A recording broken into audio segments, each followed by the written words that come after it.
Shabbat Shalom, my friends. What a pleasure, what a blessing it is for me to be studying with you once again. As many of you know, I've spent the last 4 weeks studying within the astonishing virtual education program of the Shalom Hartman Institute in Jerusalem. Every day, I have learned new Torah, differing Torah, challenging Torah. It's been great. But now, as befall all good things, the program has ended. But not before Rabbi Gordon Tucker taught this lesson on Thursday about the purification of vessels. Wait, please don't leave. Don't shut it down. Don't go. Trust me on this. Stick with me here. We're going to talk about vessels. Hold on. Leviticus 6 speaks of how vessels can be made pure after they have been defiled. Let's just say that an insect touched a pot or somehow entered its concavity. If the vessel is an earthen vessel, it can't be purified the usual way by heating or by washing thoroughly in water. The only way for an earthen vessel to be purified is for it to be broken, shattered, and then reassembled, glued back together, if you will. What follows is what Rabbi Tucker then taught us, based upon how the Talmud understands the passage in Leviticus 6. Tucker, we human beings are in fact earthen vessels. We are afar min ha'adamah. Adam was made, we know, out of the dust of the earth. As earthen vessels, we are sometimes shattered by the world within which we live, shattered by plagues, by economic collapse, by horrible losses, by painful defeats, by failures. But rabbinic tradition teaches that our very brokenness is in fact our pathway back to purity and wholeness. God, they taught, embraces our brokenness as an offering, as an opportunity for us to put ourselves back together again and to live in purity. Repaired earthen vessels, taught the rabbis, are in fact God's most favored work. Repaired earthen vessels, God's most favored work. Okay, 2020 is an era of brokenness, so much loss, so much pain, so many tears, so many fears, limitless anger and despair. Our world feels broken. We feel broken. We are broken. 1,700 years ago, our rabbis taught that out of this brokenness, we can put the pieces of our lives back together again and somehow be better than we were before. We can do that, Tucker. We will then become new vessels. And as new vessels, we will be able to stand once again in the divine presence, robed in purity. Thank you, Rabbi Gordon Tucker. Okay, our Sedra is Devarim, Deuteronomy 1:1, and following the very first Sedra at the opening of the 5th book of the Torah, Deuteronomy, Devarim, the story of the Israelites standing on the east bank of the Jordan River. Now, you don't allow yourselves to believe that the Jordan was a mighty stream. It was far from that. The land of promise doesn't have any mighty streams. 40 years have passed since the fleeing slaves had crossed over on dry land through the Reed Sea. Now, Miriam was dead. Now, Aaron was dead. Now, almost all of the Israelites who had departed Egypt are dead. Now, Moses is about to die.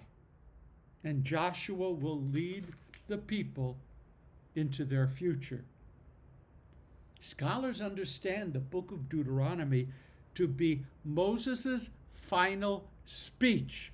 One speech, maybe delivered in segments, but one speech. Now, from the personal perspective of one who has delivered rarely what some suffering congregants had believed to be way too long a sermon, Rabbi, this is an amazing achievement by Moses. The Hebrew name of the book of Deuteronomy, Devarim, words. These are the Devarim. These are the words of Moses. Moses didn't start off as a man of words, far from it. He tried to back out of God's first demands of him by pleading that he was arel sfatayim. He was of uncircumcised lips. That was probably an expression for being a stutterer. The rabbis even created wonderful midrashim to explain how did Moses become a stutterer.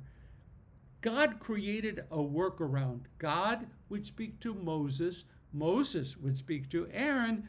Aaron would speak Moses' words, God's words, to Pharaoh.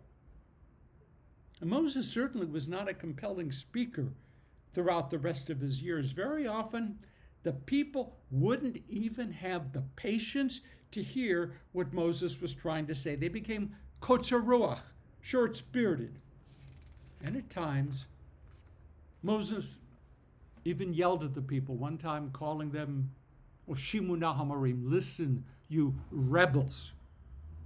Not a great way to communicate. So what changed so that we have in the book of Deuteronomy some truly memorable oratory? How did the stuttering Redeemer become a great communicator? Maybe more Ronald Reagan than King George VI. What helps a speaker become outstanding? The great teacher of orators, Google, offers the following imperatives: confidence, passion, be yourself, voice modulation, keep it short and sweet, connect with your audience, paint a picture through storytelling, and repetition. Maybe those guidelines will work for you, maybe not, but let's try to tease out of Moses' life just 3 things that changed for him. We'll start off by giving Moses growing confidence. He faced down Pharaoh and lived to tell the tale. He had frequently stood in the presence of God and survived. In the Torah, being close to God was very often quite dangerous. Being close to God is really an iffy place to be. Moses had confidence. Along with confidence, Moses acquired an audience. Let me assure you that if your audience isn't with you, then the speaker not only is going to fail to communicate, but the speaker will instantly know that they have failed. What pain. No need to wait for the morning reviews. The fleeing slaves were not great listeners. Because of their own personal experiences, they were scarred and they were scared. They didn't trust what their eyes saw. They didn't trust what their ears heard. The more your audience is with you, the better you will speak. By the time we get to Deuteronomy, most of the people had come to trust, respect, and honor Moses. And he began to communicate better. Confidence, audience. Third, clear message. A message in which the speaker themselves deeply believed. Now, Moses didn't start off knowing anything about God. Moses didn't start off trusting in God's assurances. But after 40 years, he had been transformed. God could be stern. God could be vengeful. And God was a God of justice. But God set love above all else. God set human kindness above all else. God set compassion and forgiveness above all else. And God had in the Israelites an instrument to fulfill the divine will, an instrument not just to carry God's message, but to live that message and to teach that message. Now, Moses had, number 3, his own message. Moses delivered his final speech to the people. Moses was confident. He had come to understand who he was and to trust that he could overcome his limitations. Moses had an audience that he had built over years of struggle and frustration, years of rejection and indifference, and now here they were. And his teachings would never be forgotten. And now he had his message. Moses might have received the words at Sinai, but over 40 years he had learned what those words really meant.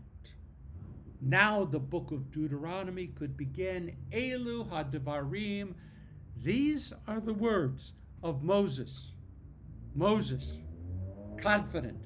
Moses, with an audience. Moses, with a message.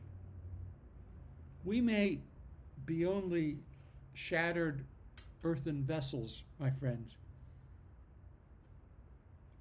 but we too can change our very troubled world if we can only put ourselves back together again. We will be better than we ever had been. And the need for this self-repair in a time of brokenness could never be greater. That's it. Shabbat Shalom. And we will be together next week. Shabbat Shalom.